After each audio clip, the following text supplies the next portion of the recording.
ವಿಜಯಪುರ ಜಿಲ್ಲೆಯ ಚಡಚಣ ತಾಲೂಕಿನ ಗೋವಿಂದಪುರ ಗ್ರಾಮದಲ್ಲಿ ಭೂ ವಿವಾದವೊಂದು ಭೀಕರ ಹತ್ಯಾಕಾಂಡಕ್ಕೆ ಕಾರಣವಾಗಿದೆ.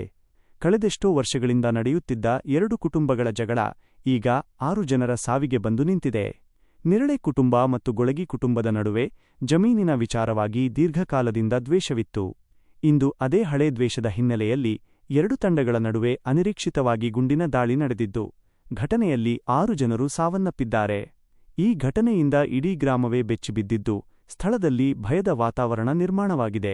ಮೃತರಲ್ಲಿ ರೇವಣಸಿದ್ದಪ್ಪ ನಿರಳೆ, ದುಂಡಪ್ಪ ರೇವಣಸಿದ್ದಪ್ಪ ನಿರಳೆ, ಶಿವಪುತ್ರ ರೇವಣಸಿದ್ದಪ್ಪ ನಿರಳೆ, ಚಂದ್ರಶೇಖರ ನಿರಳೆ ಮತ್ತು ಶಬ್ಬೀರ್ ನದಾಫ್ ಸೇರಿದಂತೆ ಒಟ್ಟು 6 ಜನರು ಸೇರಿದ್ದಾರೆ. ಸ್ಥಳಕ್ಕೆ ಭೇಟಿ ನೀಡಿದ ಪೊಲೀಸರು ಪ್ರಕರಣವನ್ನು ಗಂಭೀರವಾಗಿ ಪರಿಗಣಿಸಿದ್ದು, ತನಿಖೆಯನ್ನು ತೀವ್ರಗೊಳಿಸಿದ್ದಾರೆ. ಪ್ರಾಥಮಿಕ ತನಿಖೆಯಲ್ಲಿ ಜಮೀನಿನ ವಿವಾದವೇ ಈ ಕೊಲೆಗೆ ಕಾರಣ ಎಂದು ಶಂಕಿಸಲಾಗಿದೆ. ಆರೋಪಿಗಳ ಪತ್ತೆಗೆ ಪೊಲೀಸರು ಬಲೆ ಬೀಸಿದ್ದಾರೆ. ವಿಜಯಪುರ ಜಿಲ್ಲೆಯ ಚಡಚಣ ತಾಲೂಕಿನಿಂದ ರಿಯಾಜ್ ಮುಲ್ಲಾ ಅವರೊಂದಿಗೆ ಎಂಜೆ ನ್ಯೂಸ್.